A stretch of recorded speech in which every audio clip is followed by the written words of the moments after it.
It's my face. It's my reputation. There's so many sacrifices that we as a business make to support the clinics. And then when it all gets too hard, it's actually the clinics that are doing the wrong thing by us. Maria, she is a part of ABIC, trying to lift the standards of the beauty industry and make an incredible impact. Support the small business, because if they go under, they may never start up again. Support your local brands. Support Australian made. She won the ABIA Hall of Fame award last year. CEO and founder of O Cosmedics, Maria Enna-Cocciolone. Celebrating 40 years in the beauty industry, plus another 15 years in O Cosmedics and in skin, as well as the GINGER&ME. I've had this great learning that you can live with like this highest of high, but the lowest of low.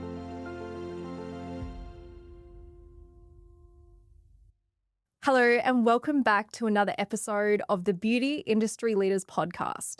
I'm your host, Sammy Kennedy. Now today I have an incredible woman. You will definitely know who she is, and if you don't, I'm kind of concerned. She is not the founder of one brand, but I think three brands, if I'm correct. Yeah. She won the ABIA Hall of Fame award last year, celebrating 40 years in the beauty industry, plus another 15 years in O Cosmedics and in skin, as well as the GINGER&ME. There's so much here. My brain is trying to wrap around how much you have achieved. And then on top of that, Maria, if you haven't guessed it already, she is a part of ABIC, trying to lift the standards of the beauty industry and make an incredible impact. Now, Maria was one of the people that when I first started building this studio, and I thought, who is some crazy big guest that I can get on who isn't sitting on the other side of a riverside screen? Maria was one of the first people that came to mind. And what actually amazed me is when I first met you, you knew who I was and you said hi. And you'd already, here's me looking at you on a magazine screen. What is it? A magazine cover.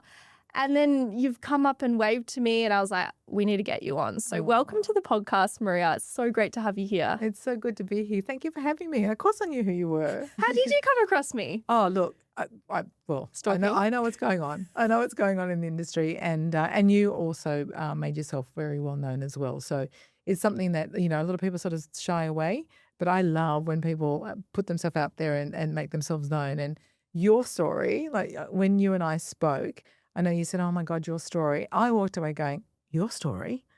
You're amazing, Sammy, for such a young person. And I love seeing that there is up and coming and merging, and you're so much more than what people know.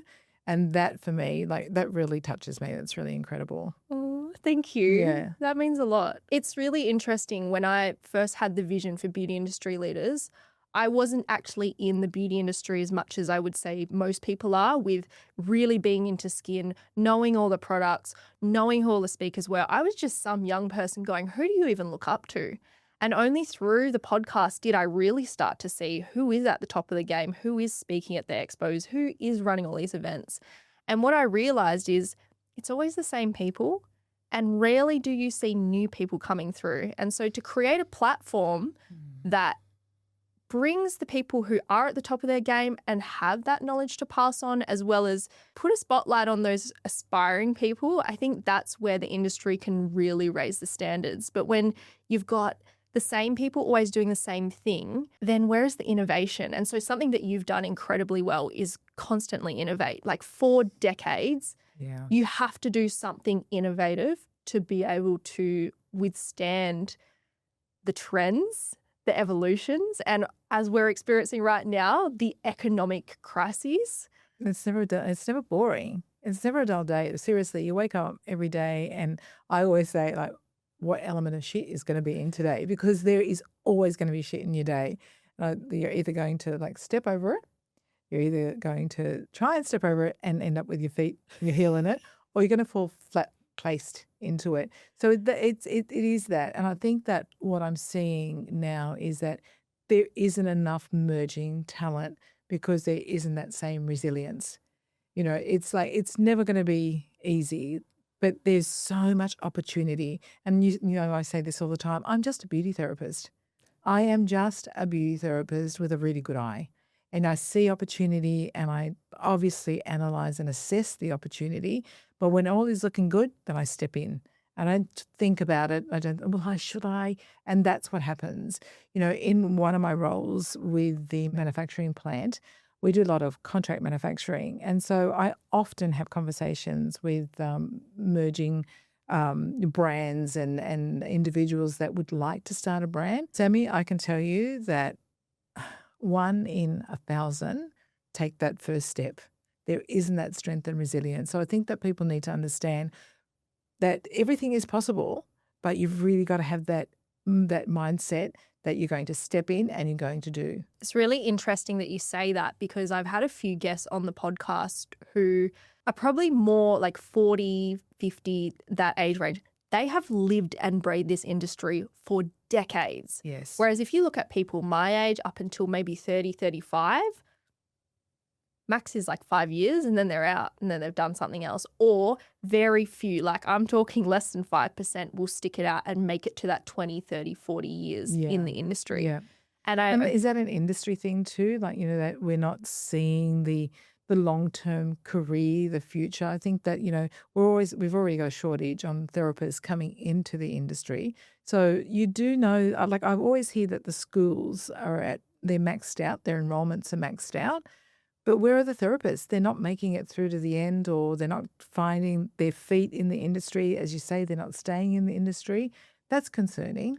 I don't think it's just the industry though. I think it is Gen Z. I believe that from social media, addiction to it, and then also soft parenting method has not put children through hard things. I love you saying this. And I have been through so much shit in my life. Like I have not had anything handed to me. I've had to work for it. I remember, I always talk about this.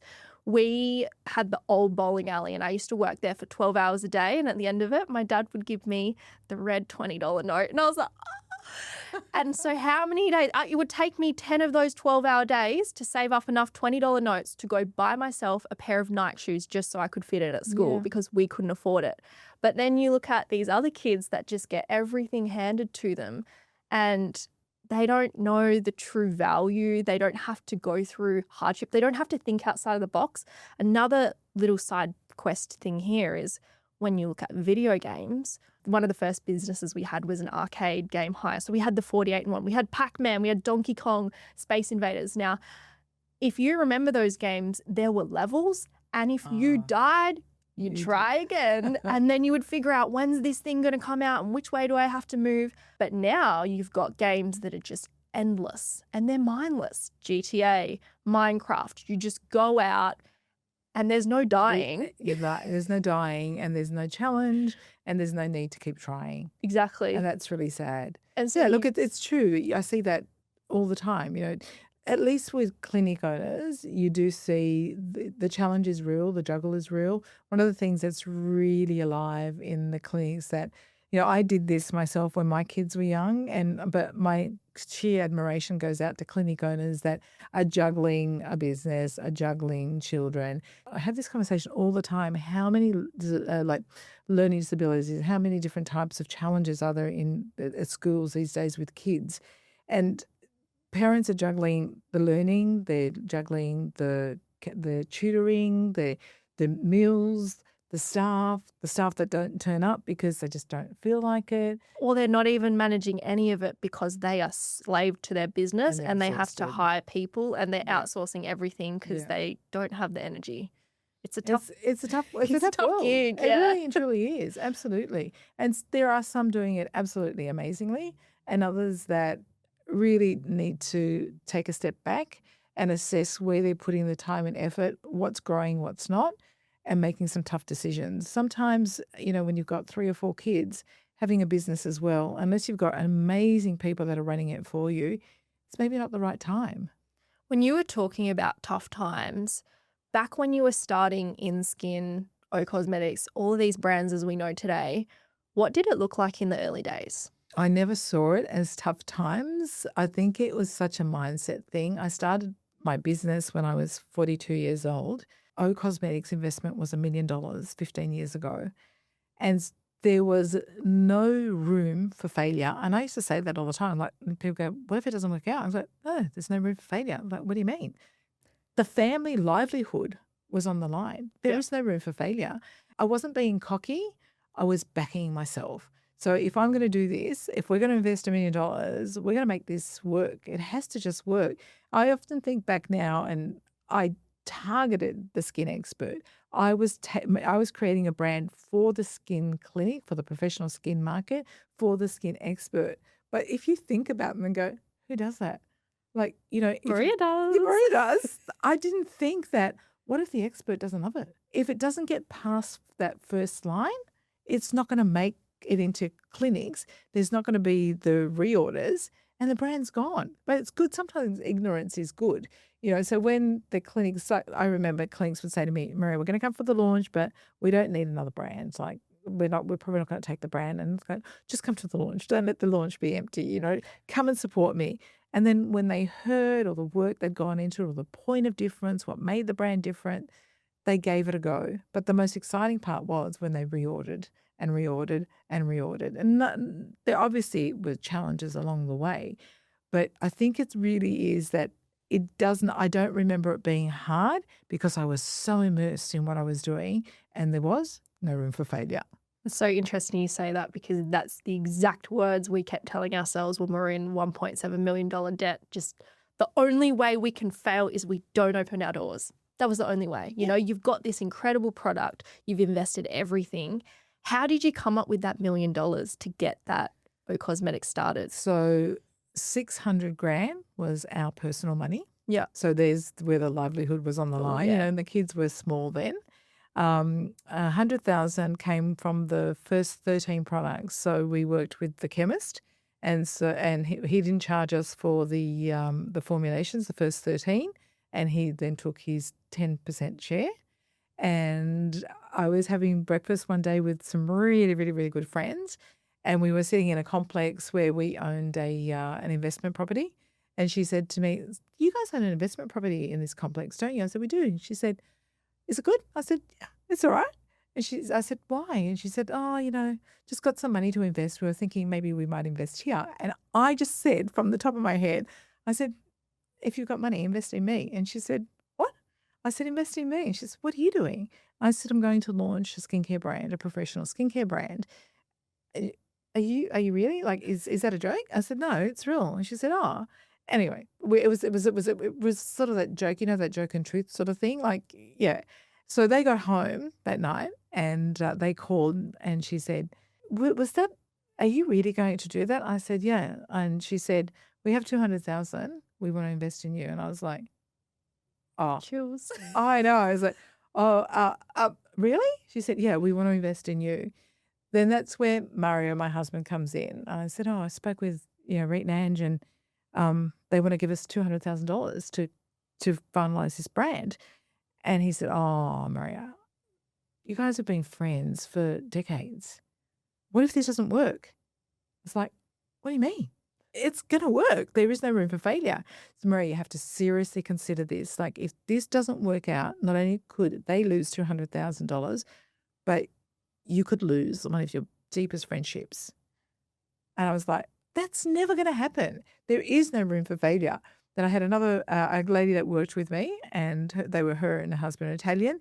And she said, I was telling her this story, and she goes, we're going to give you the other 100,000. And that's where the $1 million came from.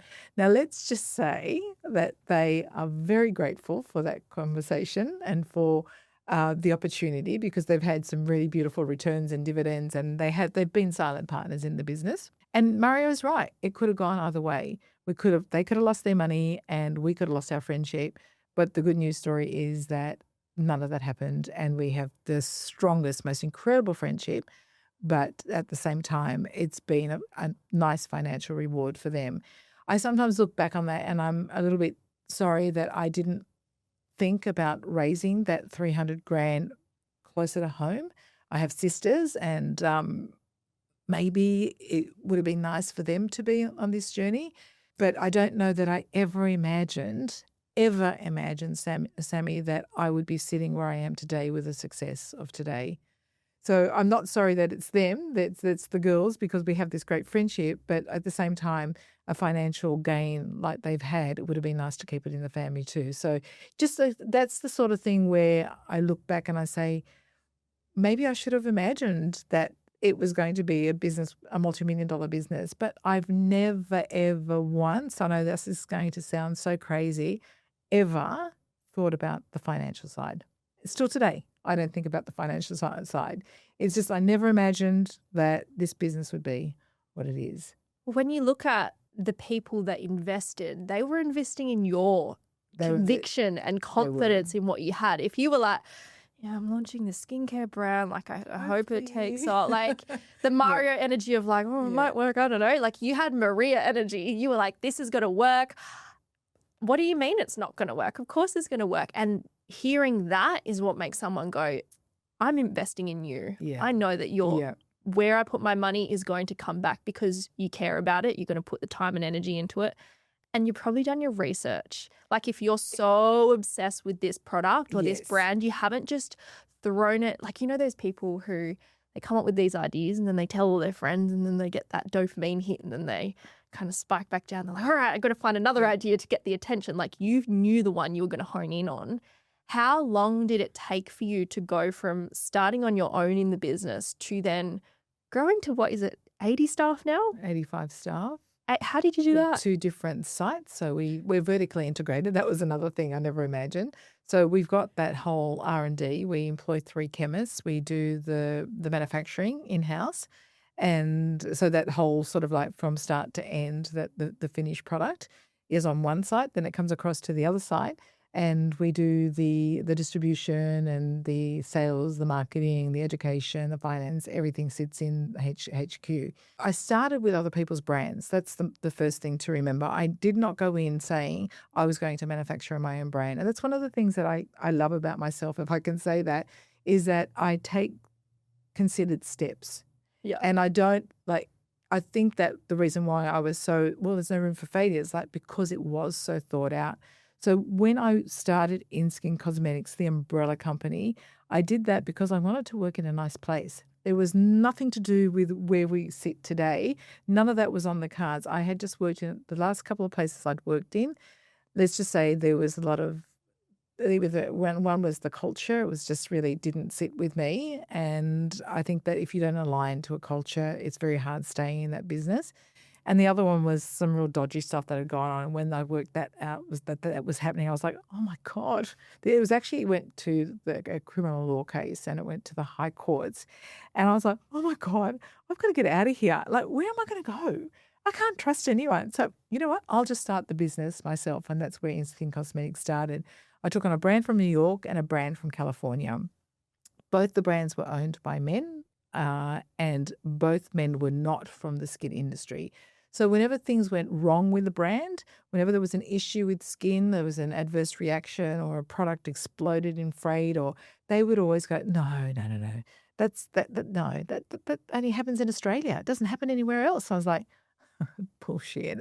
If it happens in Australia, it's happening in other parts in the world. So I knew that there was one particular distributor or supplier who was really grating on my nerves. And I thought, how am I going to work with this? How am I going to get around this? And then one day I said to Mario, I'm going to start my own brand. And Mario, I call Mario my anchor, not in a bad way. He just keeps everything very, very grounded and makes me sort of really put my case forward why it's something that we should really be considering. And he said, how are you going to create your own brand? You don't know anything about doing that. And I said, well, no, that's not true. I said, I know exactly what's in the industry. I know where the gaps are in the industry. I've got some really great ideas on how I can start a new category of skincare. I put my products together. Here's my lineup of 13. He said, when I finally got around to creating the brand, and then I started going 13 products, like, well, no, the budget's not going to allow it. Like, you can only have 6 products. I said, oh, no, I can't have 6 products. I need 13 products. And he says, well, the budget's not going to allow it. And I said, get a new budget. Sammy, this is my line still today, even with the business that I run today. I said, well, the budget's wrong. So you need to fix this budget, because if you fix the budget, then 13 products is possible. And we did. We started with 13 products. Wow. And so because the line was so carefully considered, and this is a really good point that you raised, Sammy, it's sort of like, I'm not just going to go and start a brand. I've had a look at these other brands and I know I'll just pull a little bit of it. Those things already exist out there. So I was so gung-ho on my point of difference. I started a new category, the cosmetical category. Yes. So I've trademarked that name around the world. Now you hear that category being used. I don't necessarily go after it because the more people in the category, the more credibility the category's got. But in the very beginning, that was something that I created so that my product would stand out among the rest, because cosmeceutical, the coining of that cosmeceutical phrase, that was done in the 1800s. It didn't come really to life till the early 1900s, but the creation was the 1800s. I wasn't going to create a new brand in 2010 and then put it under cosmeceuticals. So I created the brand or the segment, the category. And so when people say, oh, so what does that mean? It's not like, oh, no, it's just a new category. No, it is where the functional active is used in where the active is used in its functional dose, which everybody thinks, oh, no, that's nothing new. Hello, yes, it is. Still today, a lot of brands don't use the active in the functional dose. And so that's where the category came from. But yeah, the consideration of what I was going out with, that extra 300,000 allowed me to ensure that when I went into clinic and they said, yeah, but do you have an incentive program? Do you have a rebate program?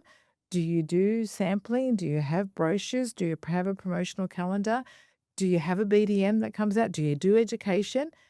Yes, I have all that, because one of the things that you have to learn as a startup, the clinic, the business owner doesn't care that you're just starting up, because they already have an established brand in their clinic. So if they're going to move that over or they're going to replace it, they need to make sure that it's profitable. They need to make sure that they've got the support. They need to make sure that everything that they've already got, they're getting in a new brand. So a startup And more.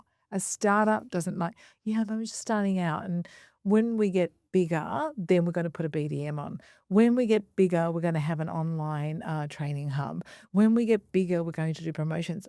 The clinic has already got all that. So why do they want to invest in a startup? There's already a risk just in that.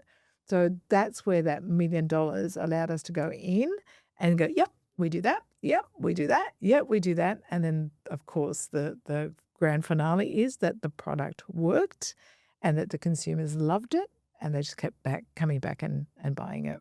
Well, the proof is in the pudding. Like if I look at 80% of my skin clients, they would all be stocking O Cosmetics. You know, it's not one of those brands where you're competing with TikTok or you're competing with someone like Dermalogica who is already out there in Forbes. You know, you just kind of created that own niche, but it also appealed specifically to professionals. Which is why I find it really interesting, because I just went to Sydney and I went to BitchCon. And I saw, you know, there was Rachel Wild from TBH. Yeah. And you look at those products that just go viral. And then you look at... There's a level of jealousy there. Oh, but you know? It's just a different game versus what you would have had to do back then. Totally. You wouldn't have had social media. You wouldn't have had TikTok. You wouldn't have had influencers. It was pounding the pavement, knocking on doors being slammed in your face. It was very different. And when I see new brands start up on social media, especially in the professional groups, someone will say, I've got this new brand. So how do you think I should launch it? It's like you're sort of doing it then and there, right? You're sort of doing it in that moment. People go, oh, so what's your brand? And tell us more. Whereas we didn't have that. And I'm glad we didn't have that. We did it the hard way. We earned every single clinic that we have. And now those clinics, they're the ambassadors. They're the ones that go out and say, oh, have you spoken to Maria? Have you spoken to an InSkin team member? Have you tried O Cosmetics? Have you tried Neuro? Have you tried InSkin Co? Now the endorsements don't come from us anymore. They come from the industry. But, you know, I look at someone like Hailey Bieber. I'm not going to lie, like $1 billion.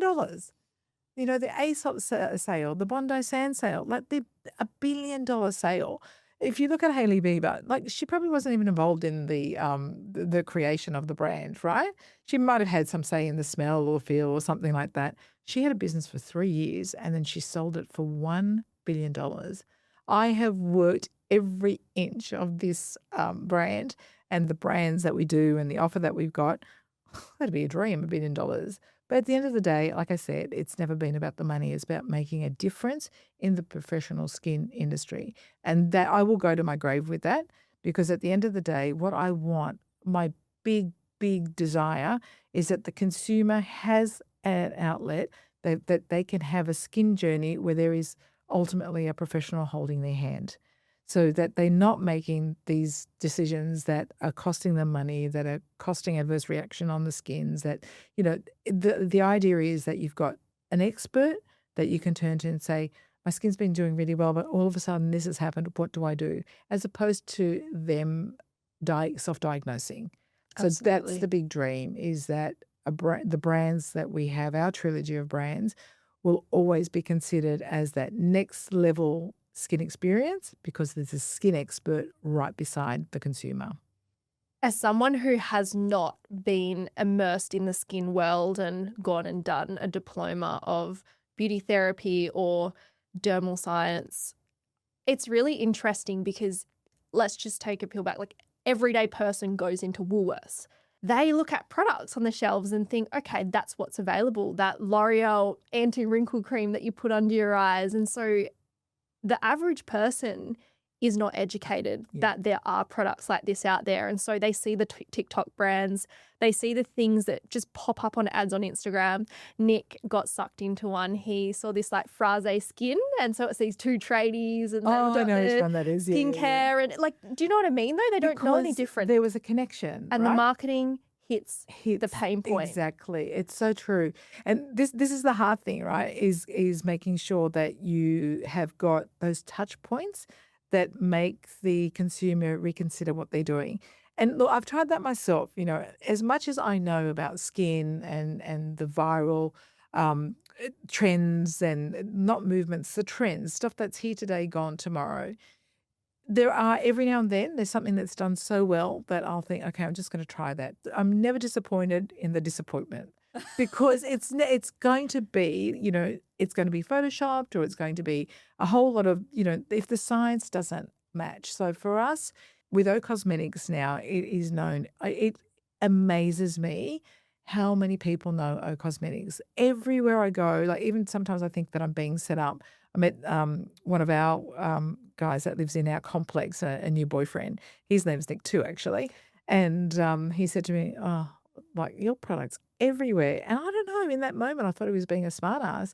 And his girlfriend that knows me realized that I had taken it like that. She said, oh, no, Maria, I don't think you understand. Nick's actually got O Cosmetics in his bathroom. I went, really? I was like, and so it astounds me how many people know the brand. So from our perspective, this is where it's 2026. So we've got the clinics, we've got these expert ambassadors that, like, I walk in and they go, oh my God. Like yesterday I was in a clinic, she's like, I think I'm going to pass out. Like, I can't believe that you're here. I was like, and I'm like, I'm just a girl. I'm just a girl with a brand that just wants to fall on her knees and say thank you, because there's so many brands out there, but they're choosing my brand. So can we just stop? Yeah. I'm going to cut you off, because can we just pause and reflect and go, how nice that you still think that way though? Oh my God. You're not like, yeah, of course they've got it. oh, I have to spend another day with this clinic. Like, you know what I mean? Some people make it to the top and their ego, their pride, it's just like, I don't have time for these people anymore. Like, these are the people that buy from you and support you. In 5 minutes in Mecca, and the people that have been there at 5:30 in the morning that saw at 5:30 in the afternoon. No, absolutely not. And that's, I think, one of the things that makes In-Skin Cosmetics endearing to people as well, because when I walk in, they're just like, oh my God, I'm so nervous. And I'm like, oh my God, I'm the one that has got this incredible amount of gratitude for the blessings that you give me. And yesterday we were sitting down with a couple of clinics and they were like, Maria, have you ever thought, I asked the question, is there anything missing in the brand? As a skin expert, is there something that you think that we need to add to the brand, or is there something that's not working for you? And they're like, what?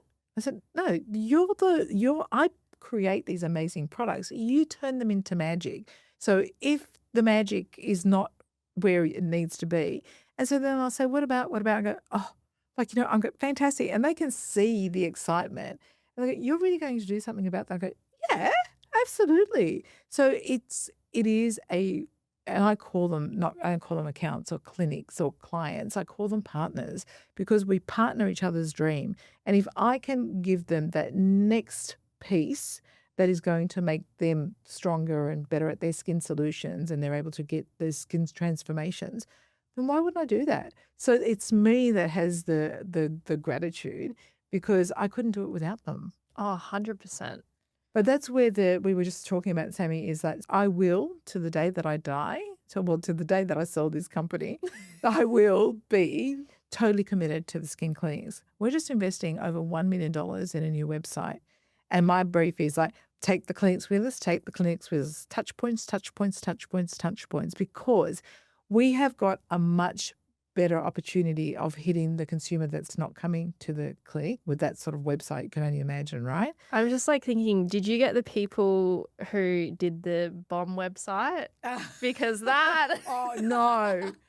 No. I was like, $1 million for a website. I know websites are worth that at that level, but my gosh, that is a website. That bomb is just an absolute, joke, right? So it's going to be like the SEO and all that background is going to really support the consumer coming to a professional brand. And then we're going to try and get the consumer, and I say try because obviously we can't push them into a clinic, but we're going to really help to support the education is on why would you go to a clinic and use a professional brand? That's going to be the ultimate. And so if we can drive those consumers into clinics between the education that we're putting out there and the education that once they've got their hand held, the consumer's going to be way better off. So basically for the clinics that work with you or partner with you, let's say, they're investing in your product line, but as a result, they're getting marketing materials, they're getting education, they're getting opportunities. What do you find is one of the things that really frustrates you behind the scenes when you go and do all these incredible things for these brands and then they go behind your back and do something that may not be aligned? Yeah. When the clinics, it really is the online. So this is something that wasn't ever a thing for in-skin cosmetics and our brands until COVID. And the majority of our partners didn't even have an online store when COVID came along. And here's the irony. When COVID came and the doors were closed and the only place that the consumer and their guests could get the product was online, we were like, you guys, you need to have an online store. You need to have an online store, but it needs to stay protected because the big thing for me is that we are not competing against each other. The clinics need to compete on service and not on price. That's my big thing. And so in COVID, the majority of our clinics all had an online store. And that's been lovely. But now we're coming to a new era, I guess, where there's a number of clinics where they're getting tired. So they think, okay, so what can we do not to have such a laborious job and doing treatments all the time? What can we do that's easy money, that they think is easy money? And so more and more and more are opening up these online stores with online strategies. And the bottom line is, great idea. If that's your trajectory, if that's where you see your future and that's how you're going to make your money, go for it. Absolutely brilliant. But hey, headline, you can't take O with you. It can't go there. And so if you want to know, like I came back from an unexpected 6-week break last year. And my very first day was like this clinic that had gone like rogue online. And now massive sales because they were heavily discounting and they weren't actually earning the right for that sale. They were just taking it away from a clinic. So I know about that very, very quickly because the clinics are like, I've just lost a customer that I've had for like 5 years because of this other site that's discounting. So I was like, you've got to be joking. I said, get her on the phone. This is it. I am done. Got her on the phone. I said, I'm sorry. I'm so grateful for the years that we've had together, but I'm closing your account today. And she's like, no, you can't do that. Like, I don't understand. I said, you do understand. You do understand. At the end of the day, you are making a mozza, a sole operator, because you are spending a good amount of investment on your SEO and you are taking sales from other people, but you're also taking the business away from me because now they're online saying, O Cosmedics is available online. And she said, Maria, I just want to tell you that. I said, stop, because I just want to tell you now that I'm going to press record and I'm going to hold you to the next thing you're about to say. And she said, I will not discount. I said, I can't say that, right? I can't ask him not to discount. She said, I will not discount. I will support the brand for everything that the supply agreement requires. And I promise you that I will do the right thing by you. I said, okay, on that, we will keep our partnership. So I send an email to everybody that needs to know at InSkin about this. And gorgeous marketing girls writes back, she goes, so what do you want to do about Salon XYZ? And I said, what's Salon XYZ? She said, oh, it's a new account that we've got problems with.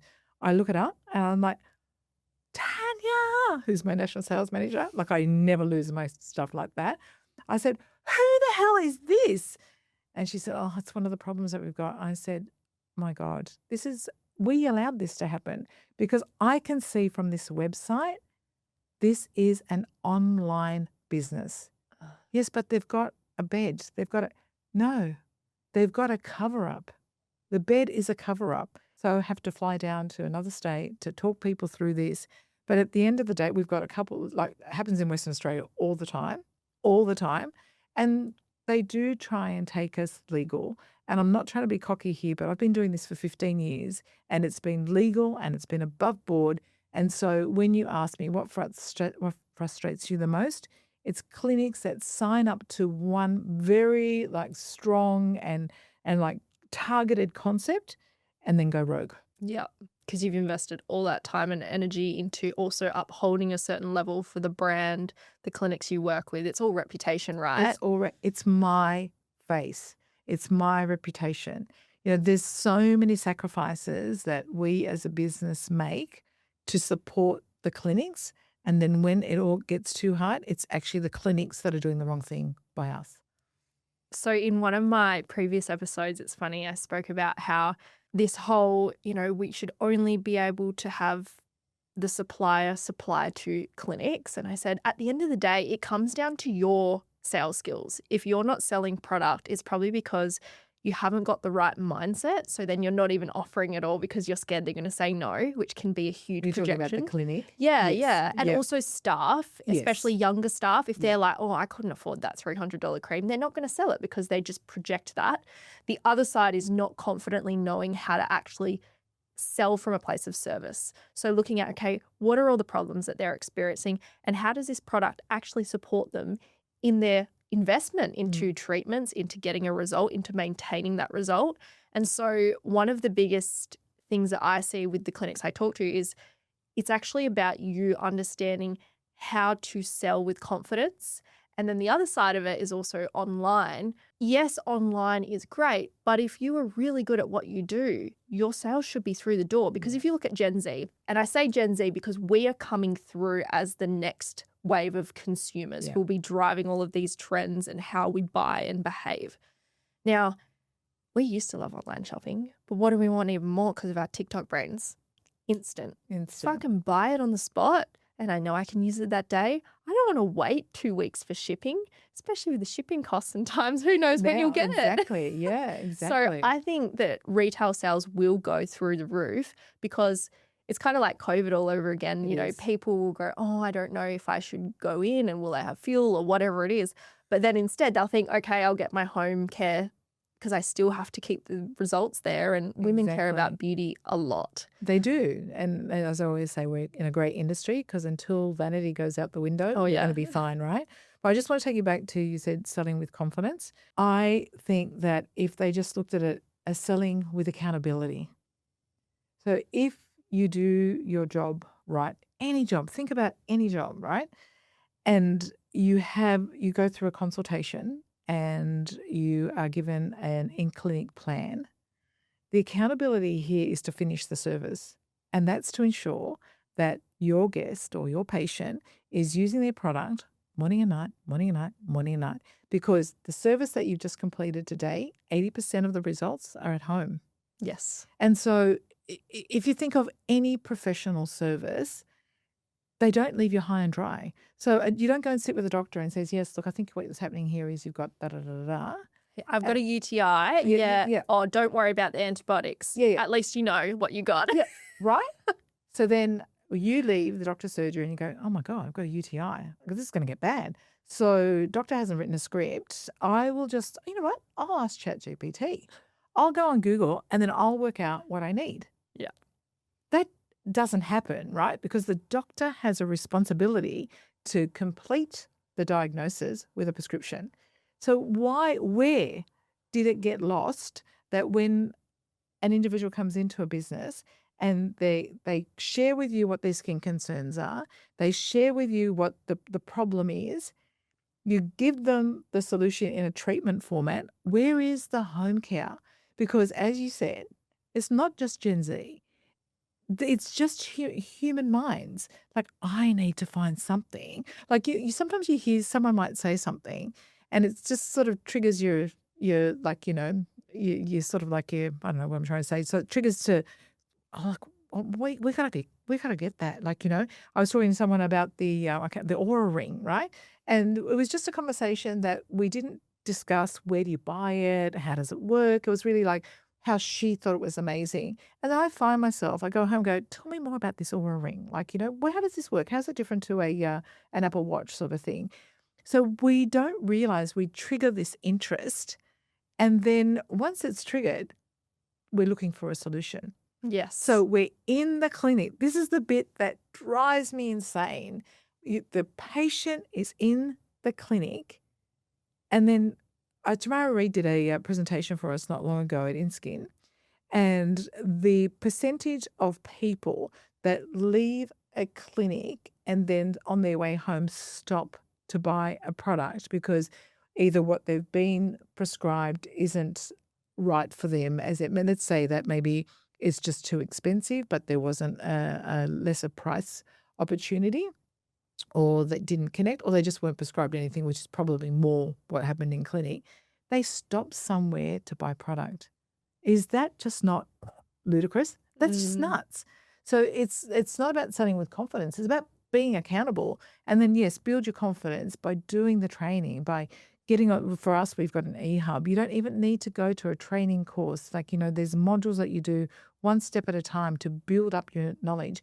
And we do way more than product knowledge. We take you back to the skin anatomy, and we take you back to all the different ingredients. And like, how many versions of vitamin C are there? How many versions of vitamin A are there?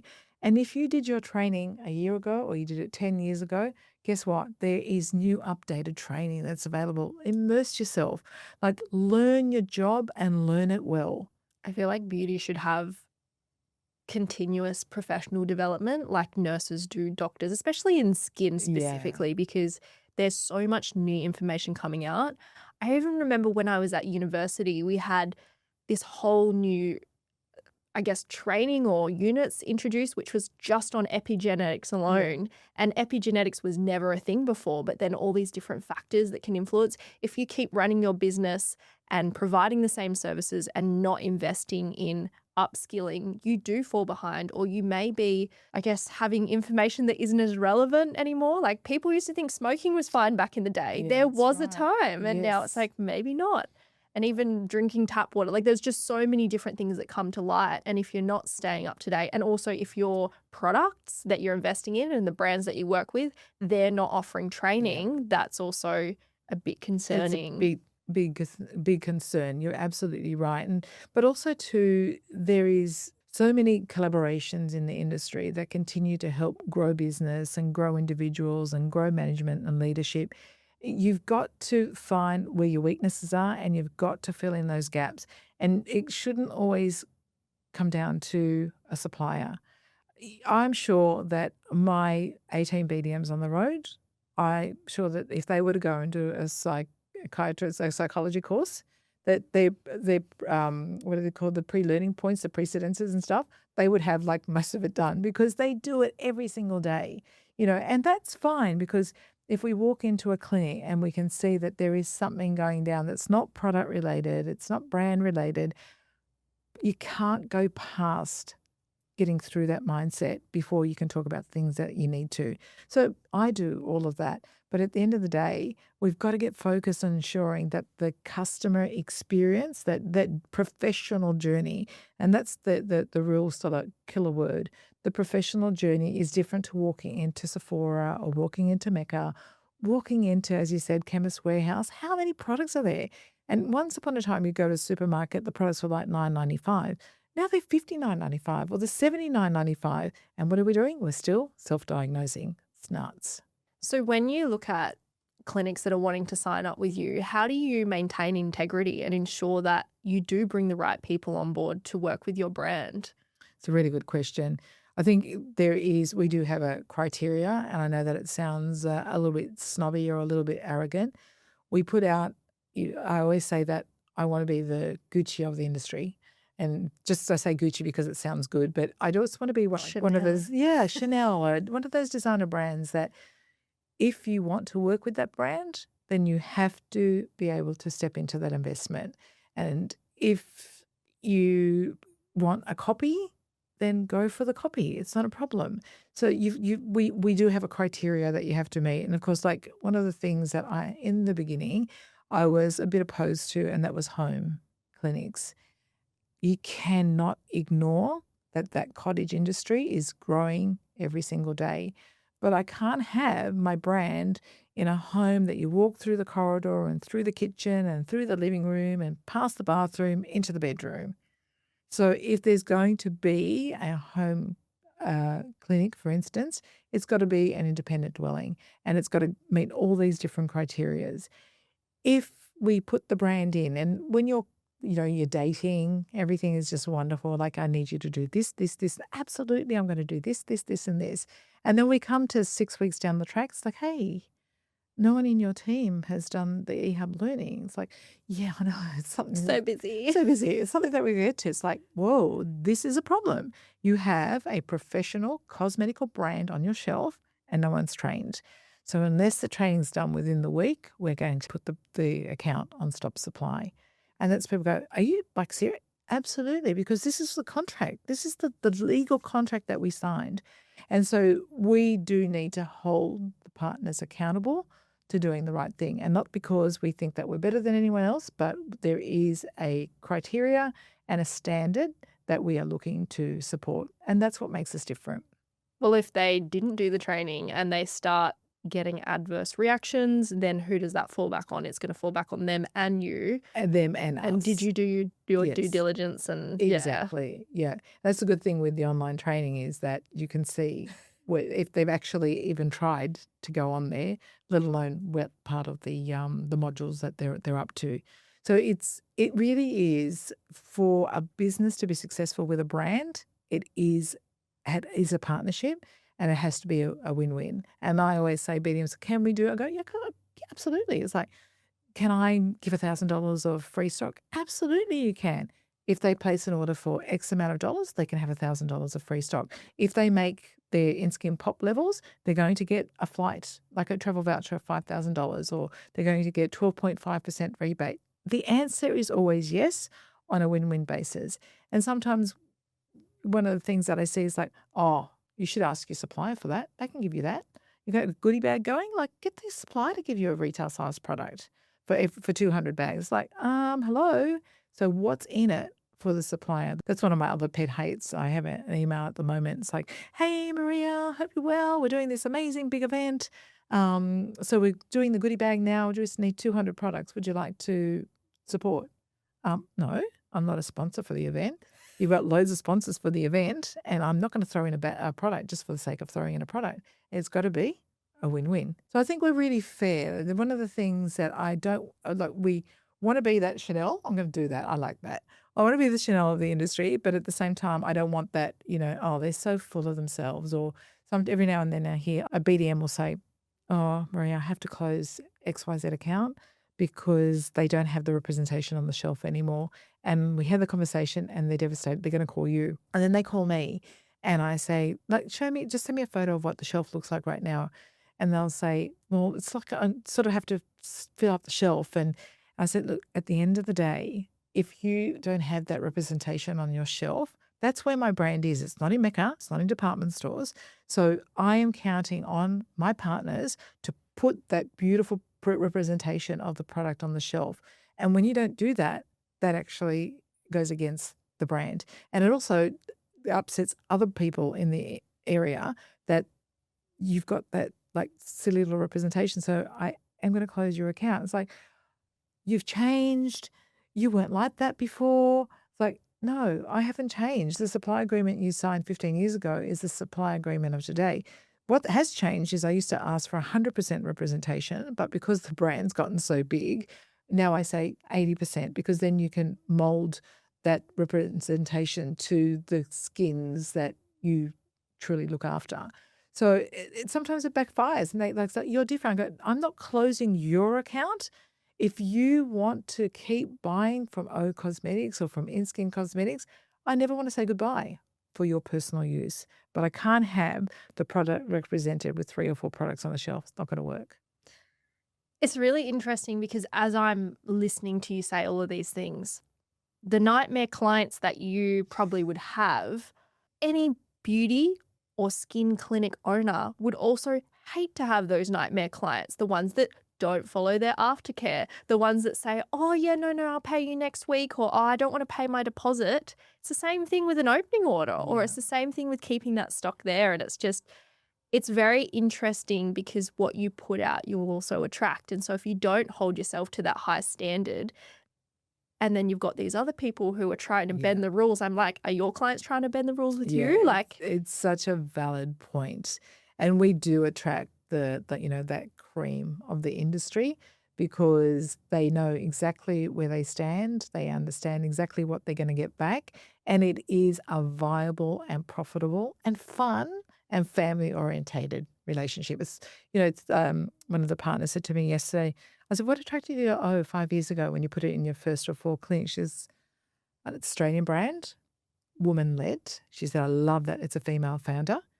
And she has a family working in the business. And I have to say, it's sort of like, I go, oh, like I wouldn't think that was important, but it is important to another person that is running a business and is trying to juggle family as well. So I loved that. The product didn't even come into the first 3 points. And then it was about the category and the performance of the product. And that's why she's put it in the other 3 clinics that she's got.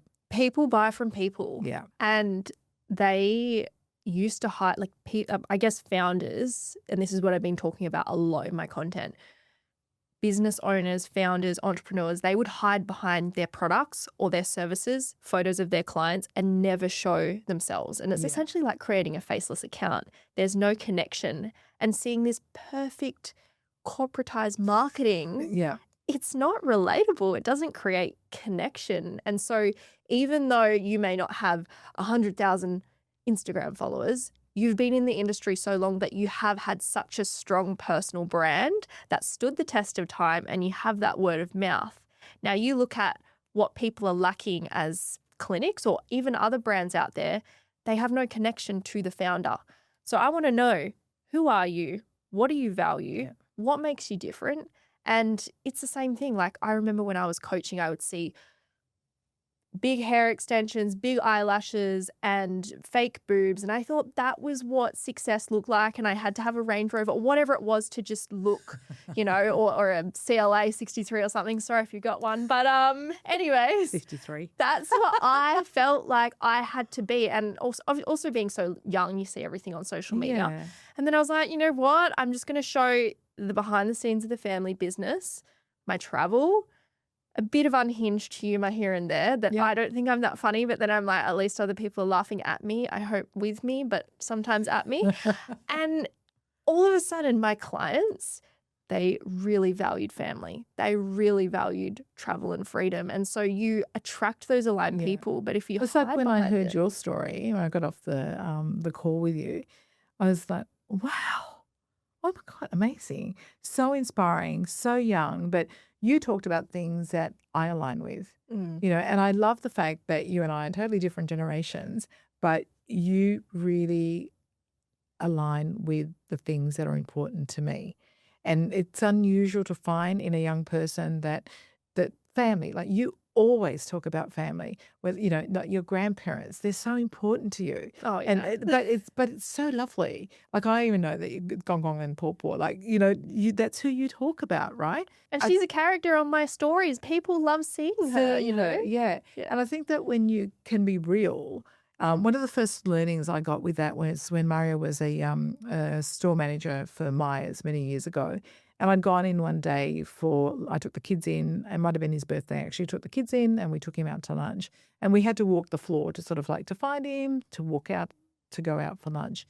And when he came home that night, he said, oh my God, like the team didn't stop talking about you guys. I said, why? He said, oh, they couldn't believe, like, what a beautiful family I have and how lovely you are. And it's like, that was the first moment that I went, all of a sudden, Mario, as a manager, went up a notch in the eyes of his team because he was more real than he'd ever been before. And so that vulnerability, that transparency for me is something that I've never shied away from. I'm not going to lie to you, like being on camera, being on the cover of Mocha and Professional Beauty last year, being on video, it's not something that comes natural. I know people say this is such a lie, Maria. Hand on heart when I tell you, it's not something that comes naturally for me, and it's not something that I love. And at the end of the day, I quickly realized being a brand owner, actually, I think it first came from me being a consumer. When I go to buy something and it is a brand that doesn't have a face, it doesn't have a founder, then I'm not interested because like, who am I really buying from? And that taught me to put myself out there. And in Skin, we talk about the In-Skin Cosmetics brand. We talk about the brands themselves, and then there's Maria Cocciolone. In the first instance, when I heard that, I go, oh, no, I'm not a brand. Like, no. But I am a brand. And I know that I make a difference when people hear from me. One of the things that they marvel about in the industry is like, what CEO is on forums? This CEO. Oh, I've seen her in the comment section. Yeah, this CEO is on forums.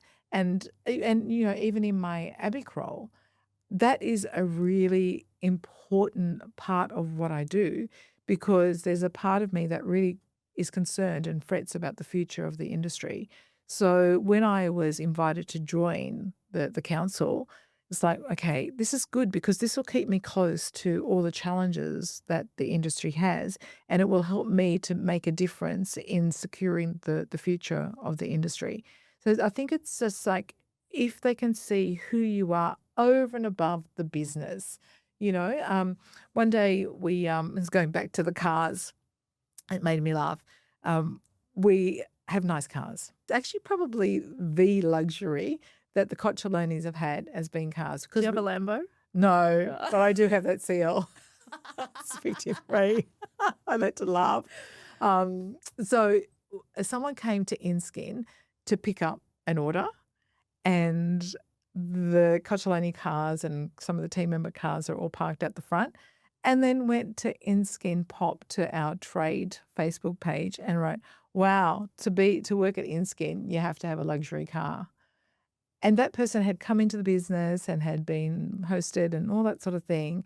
I'm going to say, like, when I read that, I was a bit disappointed. I was like, oh, of all the things that she took away was the cars that we drive.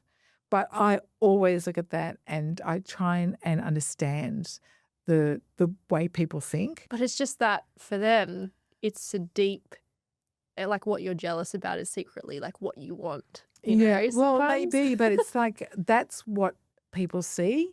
And I'm so big on this. People only see the destination. They don't see the journey. They don't see what allowed for us to drive those cars.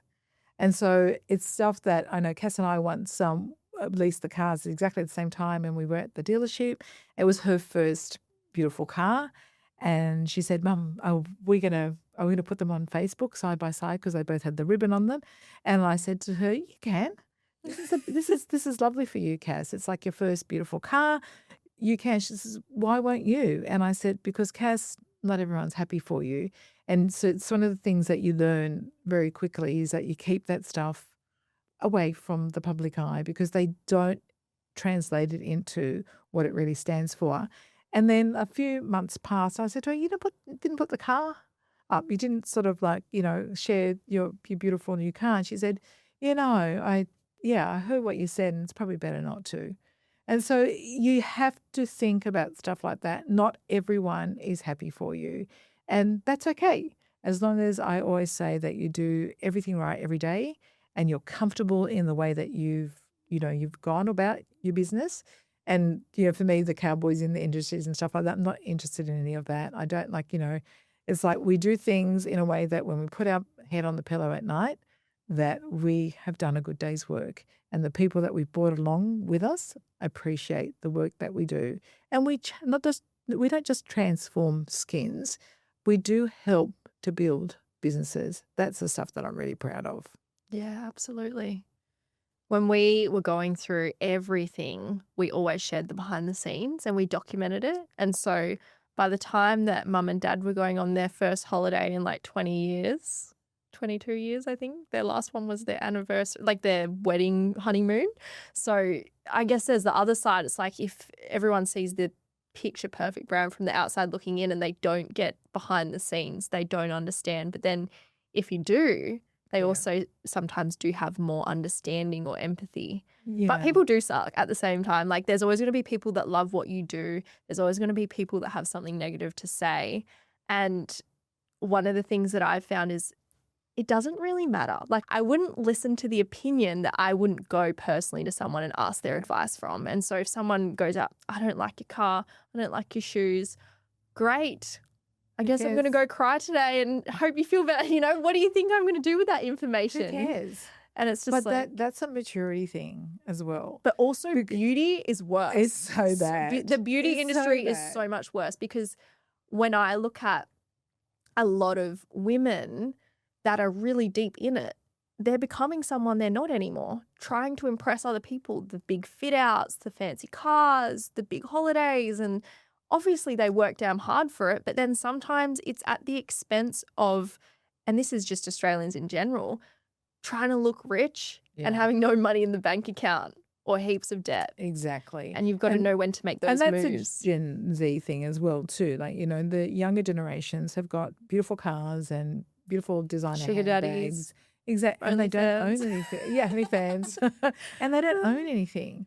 But then I've even learned to let that go. Like at the end of the day, I have had conversations with, people half my age and they're like, oh, I'm never going to own a house in Australia. I'm never going to afford that. And once I took someone on and said, you do that big inspirational thing. You can have anything that you want. If you really want a house, there is a way that you can get that. It's like, but what if I don't want it? I go, oh, then let's stop talking. Because at the end of the day, if you don't want it, then I'm not going to try and inspire you on how to go and get it. I have a funny story for you. This is going to make you laugh.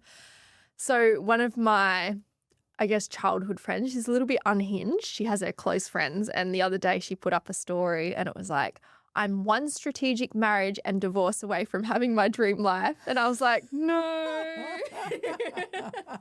But that's how people think. And that's why I'm like, no, you've got to have a good business. You've got to understand how to do sales and marketing. Yeah.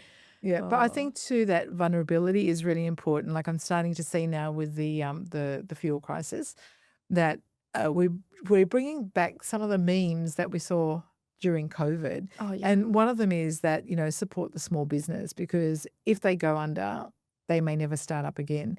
And it's so true, like support your local brands, support Australian made. And we sometimes don't think about that. The Australian population is like, I just need to have that. Like I need that Korean skincare. Look, I'm not going to say anything against Korean skincare. We sell it. We sell it because there's a huge demand for it. But at the end of the day, there is nothing really in Korean skincare that we don't have in Australian-made skincare. We just have a different made in Australia, made in Korea. And so it's a time where people need to think of how their behaviors and their buying can make a difference. We just don't do that a lot. It's always about having the next best thing, you know? So yeah, it's interesting, isn't it? I even think about keeping cash in society and how we're moving towards a cashless society. You know, everyone talks about cash is king, but then how many of them are still actually using cash? Like they say that in the comment section, but they're still tapping their card Still every talking- day. Yeah, exactly. You know, things. It's such a changing world. There's so many things to consider. And I think that's maybe one of the things that we don't do enough. We don't have careful, considered discussions with ourselves as to what we truly believe in. Like, what do I want to stand for? Like, you know, it's so easy for me as a businesswoman to know if, like, I get obviously sent opportunities to distribute different brands, different products all the time. When I first started, I was like a bit ego driven, like, you know, it's sort of like, oh, you know, they're picking me, you know, they want me to. Then you take on something and it doesn't work. And you go, why did that work? It didn't work because it wasn't in line with what I stood for. We didn't have the right audience for it. We didn't have the right support for that, whatever it might have been. So now I can look at something in 5 seconds and say, no, that's not going to work. Or I can be totally excited in milliseconds because this is it. Like, you know, when I bought Dr. Estee into In-Skin Cosmetics, the Korean spicule brand, I was in Hong Kong when I saw that brand. I knew in milliseconds that this was going to be something that the Australian professional clinics would really enjoy. And it's just gone off like crazy because it's made in Korea, but because there's skin science to the brand as well. And it makes a difference and it complements what we currently do. It works for everyone. It's a win-win for everybody. But I think you really need to be very clear on what you stand for to move forward. Yeah, definitely. Even a brand guide, most of the people that I work with, even 10 plus years in the industry, don't even have a brand guide. And it sounds like so simple, but just getting clear on your mission, your vision, your values. Yeah. At least knowing those, plus your unique selling point. You definitely Yeah. need to know what your point of difference is. The interesting one that you just mentioned, which we hear over and over again in different multiple layers of our business, is the values. So we have our core values on our website, and often I get emails or I meet people, potential recruitment, those individuals that want to come and work with InSkin. They actually cite the core values because it's something that says, no, that's the sort of company that I want to work for. So I think, you know, the 5-year plan, I'm not for that anymore. Try making a 5-day plan, a 5-month plan. It's just like every day, you know, right now we're sitting in one of those moments again that we don't know, will there be petrol tomorrow? There won't be petrol tomorrow. Can you fill it up at $40? Can you, like, do we all have to go and buy electric cars? These are all the questions, right? Bring the e-scooters back. No, I'm just kidding. But You brought a solution and now you've taken it away. It's illegal. It's like, what? right, exactly. So we don't know what's really happening. But at the end of the day, I think we just need to, it just need to be more aware. Absolutely. One thing that really touched me was when we were talking on our Zoom call and you spoke about how winning the ABIA Hall of Fame award was this milestone moment, but your head wasn't even in it because you were experiencing more of a personal hardship with your mum going into hospital. Oh, I'm not going to get through this one. Like Yep. going through that experience and realizing that, you know, you can have what looks like success on the outside, but also be experiencing these hard things in your personal life. When you're looking after a team, when all eyes are on you, like who's looking after you? God, that's such a loaded question. Yeah, it's like I think that in the end, the role that I have, I am a lot on my own. The irony is that I work with incredible team members. I work with my family, but the expectation that I'm going to pull it all off is real, is absolutely real. So, you know, if you go back to the socials around that time where I won the Hall of Fame, like one of the honor, like the biggest honor for the industry. I couldn't have that, you know, I always say I don't dream, I do, but I always dreamt, like when I watch people take that award, I go, I wonder if one day I'll ever be good enough that I can have that. And there it was. But behind the scenes, my mum had been taken to hospital, and I didn't even really want to be there because I wanted to be with her. And then the next day, I went into the hospital and I was saying bye to Mum, and she just wasn't herself. And I said, "You want me to stay? Do you want me to stay with you, Mum?" And she said, "Yeah, I want you to stay." So I slept in my gear, and on a bed beside her, on a chair beside her. And the next day, Murray brought me my clothes and I did a change in the hospital and I put my makeup on. And as I walked up the stairs, my whole team was up there, the balloons everywhere, flowers and cheering. And like you would never know from those images that I had slept beside Mum. And then 3 weeks later, I lost her. But in that lead up, I didn't get to celebrate that win. I still haven't really had a chance to celebrate that win. But as I said, I always look and say, well, why did it happen like that? Like, why did she go then? And why didn't I get a chance to celebrate this big, achievement? And I think it's just the lesson is just to keep it real. Because whenever you think that everything is amazing, there's always going to be something that like knocks you on the back of the knees and just reminds you that that's not life. Life is just not perfect. And so, I've had this great learning that you can live with like this highest of high, but the lowest of low. Like you can be enjoying this great achievement, this great joy that comes with it. But on the other side, so it's like your heart sort of split halfway down the middle. On the other side, it's just like the deepest, the most intense grief and pain and anger and all the stuff that goes with losing someone that you're not ready to say goodbye. But what I have learnt is that those emotions, it's like, being on a highway and there's two cars and you're traveling side by side beautifully together. And you can do that. But then when you portray that you're getting through that, it's been the hardest 6 months for me. And I've really physically struggled as well.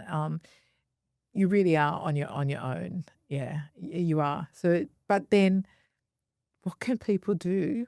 What can people say to heal a broken heart? There's nothing that they can do. So that's another learning is that grief is a very, very lonely journey. I've got two sisters. We've both taken this journey together and we're there for each other when we need to be. But at the end of the day, when you're at night crying on your own, I'm sure they're doing exactly the same thing. No one can help you. It's just, it is just what it is. And that's one of the things that I haven't done in the business. I haven't shown up in the business on video because unless I can give you something next level, like, so we do our Insights magazine and there's the CEO message. 2 magazines have gone out without my message, not because I didn't want to do them, because I just couldn't do them. It's really bad. It's sort of like, I know that I should be doing it and I know I should be showing up, but I also know that, you know what, if I can't do it, I'm not going to pretend. So you're always going to get me real and raw. So I've only just really started showing up in that way just recently. And I noticed that as soon as the oil crisis started, like when COVID happened, I was like, bang, the big ideas and how was I going to save InSkin? How was I going to save the clinics? How was I going to save the industry? And I just have this great brain for making things happen. And the minute I knew that we were going to be in a bit of trouble, I was like, right, what are we doing? How are we going to do this? How are we going to make sure that we survive this? So it's just sort of like, I think that the fire's been lit from a problem. I've just got a good problem solver as opposed to having to make that decision to go on there and be on, hi, it's so nice, to be back. And it's like, it's just really hard. One of those things about your story is that you've also brought your family into it, as in your children. And so what you're experiencing with losing your mum, can you imagine how that's going to go with your kids? Like, how do you navigate that? Because I'm like... See, that's when I say you're so old for your years, so mature for your years. Who thinks about that? But no, after hearing your story, what went through my mind, and I think I did tell you about this, when we finally opened up the bowling alley and we did this speech, Dad had this 10-minute conversation to say thank you to everyone. And he said, I built this because this is what my dad and I had when we were growing up. Yeah. And he'll never be able to see this because he's got dementia. He can barely walk or speak anymore. And part of me is really afraid that one day that might happen to my dad and all these really cool things that we've achieved, he may never remember them. that will happen one way or another, whether it's dementia or that he passes. And it's the same for me, that one day that will happen. And the reason why I was blown away by that like recognition of life is that I actually had this conversation with my kids after Mum passed away, and I said to them, you still have time to save yourself. And they're like, what? I said, you know how close we are. Oh, you're not going to push him away? No, I said to them, I would never. But I said to them, you could save yourself, because what I am feeling right now is just like, I can't even begin to tell you the depth of this pain. And because we are so close, you're setting yourself up for exactly this. And they went, oh my God, this conversation is over. That was so stupid. I cannot believe that you just brought that up. And I said, I am just trying to protect your hearts. And they said, well, Mum, you know what? You've always taught us that that's not how life works. So you'll go through what you're going through, and we'll go through what we need to go through as well. But in that moment, I did think, oh my God, like, especially when you work together. I've seen a number of kids that work with their parents lose the parent, and the assumption is that they're just going to be able to go to work the next day and everything's just going to be normal, but it's not. So I've seen long term some real mental health effects for individual people, that their dad's not with them anymore, their mum's not with them anymore, because they've never had to deal with that loss. I remember working at De Lorenzo Hair Cosmetics, and De Lorenzo was Mr. Vincent and Mr. Anton, who were the fathers of the boys that worked in the business. And when Mr. Vincent died, I remember pulling up that week, and in his car spot was a wreath. I've never forgotten that, and no one was allowed in that office for years. That was Mr. De Lorenzo's office, that there was this massive presence that was missing. And I know that will be the same for my kids. So that's what I just thought I could save their hearts, but they thought that was dumb. Yeah, it's a hard one. Like, family business is just a different kind of level of connection, because I guess and it's the same with you, you go through so much hardship together that it either makes or breaks your family. And so when you go through so many financial crises, struggles, like wondering how you're going to get through, and then you come out the other side, it also brings you closer together. And to lose someone so close, I've never lost anyone close to me, and it's starting to really dawn on me with Grandpa. But it's just like, I really do worry for my dad one day that's going to happen. Yeah. It's good that you think about it, because in doing that, you're slowly preparing yourself that it's a realization, and it is life. It's one of the things, unfortunately, that we don't talk enough about and we're not ready for. And so when Mum had that she was in for the 3 weeks, and when I said to the kids one day, I said, Nonna's not going to make it. And they said, what do you want us to do? I said, I want you to do what you need to do. So that means being beside her bed 24/7, do that. If it means what they did, they went to work for half the day, and then they spent the rest of the day and late into the evening with Nonna. And so when she did go, they were ready. Yeah. Yeah. Yeah. Because it's just not something that everybody has to have closure on those partings. And for me, it was like, I really wanted to be there when she took her last breath. And thank God my sisters, our husbands, and one of our kids was there. And so that was really lovely. It was nice for us, but it was nice for Mum as well. But Mum had the other grandchildren that were there all the time. So they're important things to think about. And unfortunately, people make mistakes in these times because they just don't have the experience. I love that you haven't had someone that you love and adore that's passed. It's great, and enjoy that. But be aware that, as I always say, the good, the bad, and the ugly, it's not here to stay. Everything passes one way or another. And we all do the same. So, gosh, we got so D&M, didn't we? And so dark. Well, I think one of the biggest things that's really become a big conversation for our whole family, and I'm not just talking about Mum, Dad, Mike, and I'm talking about Gung and Paw as well, is especially seeing Grandpa go downhill, and then the impact of Grandma not being able to live by herself, selling her house, moving into a retirement village. Have the conversations about what you want and do the things you want while you're still alive. Yeah. And so, with my grandparents, no one really knew what Grandpa wanted. It was too late, and that was just kind of, You can't he's share still that, alive, but but there's he's nothing to say. yeah. Whereas Gungu and Pawpaw, bless them, they are healthy, they are fine, and they keep talking like, when we go, this is what we want. And so Yeah, we all great know. conversations. And the same thing with the business. And it was a really tough one because we do a lot of driving between Albany and Perth, and there's a lot of deaths that actually happen on that highway. Yeah. And so I said to Mum and Dad, you need to have a will, because $3 million of debt, like, it's not going to just disappear overnight. And we need to know, if something were to ever happen, what is your legacy you want to leave? And so when I look at you and where you are now and going through this whole experience, has it made you think deeper about what you want your legacy to be? Yeah, it's funny, we just did our wills again, because one of the things that when you work with the family, we were going overseas a couple of years ago, and we were all on the plane. And Maria said, thought we weren't going to do this. We weren't going to fly all together. It's like the royal family. It sounds so dumb, right? It's like, if this plane goes down, it's like we're leaving such a problem for people, because we're all in this plane together, right?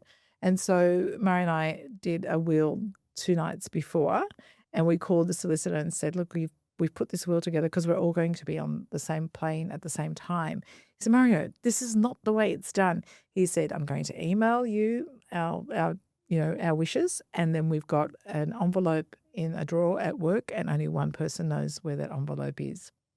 And so we made sure that us leaving, like, we think about it, it's not things that you want to think about, but you think about our families, that, like, our sisters that we would leave behind, traumatized, right? And so much work, because the business is so complicated. And if they don't even like running a business and they're left with it. And we wouldn't do that, right? We didn't want that. And that's one of the reasons why we brought an equity partner in, because they know the business intimately. But we made sure that we set them up for life. We made sure that we looked after I shouldn't say this loud because I'll probably have us killed, but we had every single person taken care of. Yeah. Every single person, to anyone in the business, they were already going to be, like, their world was going to be sort of thrown on its head. So we made sure that financially that they were all going to be okay. And every single cousin that we have, everyone was looked after. Well, you really are Italian. We are really Italian. But, I sort of thought about that. Like I said to Mary, we can't ever let anyone know these things because they'll just have us killed. But it actually, I think, would be like, when they think about you later, when they talk about it, it's like they were always so generous, but right until the end. That would be really nice. And with the business side of it, which is really important to me, when Mario is 7 years older than me, so he talked about exit strategies way before I actually even understood what that was. And in fact, we would actually have fights about that, because I go, what are we talking about exit strategies for? I'm just getting started. Like, really? But as you get older and you lose people that you love and you see young people go, you're like, okay, so what do I want for InSkin Cosmetics? I want everyone looked after. I want the clinics looked after. I want my team looked after. I want to make sure that the brands are looked after, that they continue to give what I've put out there for them to give. But how do I do that? We're gone. The 4 of us are gone. Or one day when, I know that the person that holds this, like the philosophy and the true pillars of what this brand, this InSkin Cosmetics stands for, is me. How will I make sure that the considerations are given to make sure that it's something that I would be proud of? And that's where we brought in ABGF. They know our business intimately. And so we could make sure that the company wasn't sold in a fire sale. Yeah, why would that matter to me? I'm gone. If it makes like 10 million or it makes 100 million or it makes 300 million, does it matter? Yeah, it does. Because if it makes 300 million, then more people are going to be looked after and the brands are going to be looked after. And that's really what matters. So it doesn't make sense to talk about exiting or talking about your legacy. But when you come closer to understanding what that looks like, you just want to make sure that all the blood, the sweat and the tears, all the relationships, all the connections, all the philosophies, everything is kept as preserved as possible. Yeah, definitely. After everything you built, the last thing you would want is someone to just come in and dismantle years of everything you built. Like, we have a agreement that if something ever did happen, we would either give a manager equity in the Yeah. business to incentivize them running it. We would Yeah. still keep it. Yeah. We own the freehold, but we would never sell it. And I said, even if we sold it for 5 to 10 mil after we paid off the debt and the interest, like how much are you really walking away with after capital gains tax and every other thing that you get Exactly. hit with? Yeah. So Yeah, so true. Yeah, it's interesting. It's sort of like different stages of your life present different sort of like challenges, but what you leave, I think, is really important. And so with everything that you've experienced now through being at the start of your career through to, I guess, hitting a milestone of just 1 decade, let alone 4, where do you see the industry heading in the next 5 years? Even though I know you said don't create a 5-year plan, but like what do you think are the biggest changes that are going to come into this industry? Yeah, I think that for in-skin cosmetics, we're ahead of that. Yeah. So the cosmetical category is exactly where the industry is going. The consumer is more educated and savvy than they've ever been before, so their expectations are just going to get higher and higher and higher. And as they understand the value of functional actives and how they work, they're going to be demanding that. There's a whole lot of movement on compromised skins and skins with eczema and dermatitis and psoriasis and having that next level support for those types of skins. But I think it's always going to come down to the people connection. As AI comes into the industry and more becomes automated, and as you said before, like, your AI photoshops and your photo shoots and your images and your perfect visuals and it's all Faceless accounts. right. It's almost going to come down to being able to recognize the imperfections and being able to see the real connections that you can make and the real relationships that you can uphold and being very aware more than ever. It's always been a thing, but I think the consideration is going to be what is it that the consumer wants and how you're going to be able to ensure that their skin transformations and their skin journey is second to none. The industry is always going to have new brands. It's always going to have new devices. It's always going to have new, opportunities. But at the end of the day, aging is aging. It's the one thing that everyone is going to go through in their life, and really to be able to give the consumer the options that they need to look their best and to feel their best and to be confident walking through life. It's going to be very customized and very personalized. And I'm not talking about getting a cream and putting a product in for this person and here's a base and putting your active in. I'm talking about the big picture of how the consumer is going to get their results and that they're going to be able to cut through the noise, because one of the things that's going to happen is that brands are going to morph because they're using the same AI. I'm seeing it already with clinics. You're seeing it. Yeah, right. And yes, it's easy. Absolutely. But, when I put something into ChatGPT, like if I want to find something I love writing and I write from the heart. The way that I speak is the way that I write. And ChatGPT says to me, I don't think we could do much better than that. That's really good. But if you start to make everything sound the same and automated, it's where it's going to get lost. The good thing about this industry is that these hands will never come out of a robot. They'll never come out of AI. We have got this industry that is really recession proof and technology proof and it's future proofed, right? But if we don't make the most of that opportunity, we'll see lots of clinics that will close and we'll see lots of brands that will just, be in the history. But we'll see lots of new opportunities come through. So we've just got to be on top of what the consumer wants. It's a great answer. I think connection and community, I would really say that's probably another one that is really going to be a big one. If you don't have some kind of community event, community involvement, making people feel like they're a part of something. They're not just buying a product or service. They're becoming part of a movement. It's more that, Sammy. It's like they don't want to buy a product. They want to be part of someone else's world, someone else's, as you said, and events are really great because at the same time, you get to meet people on the same, that are aligned, right? It's people on the same vibe. And that's, I think, the whole thing. I say it all the time, like you've got to be somewhere where you're vibing with all these incredible people, where you walk away and go, oh, man, that was amazing, you know? You're not buying a product, you're buying that whole experience.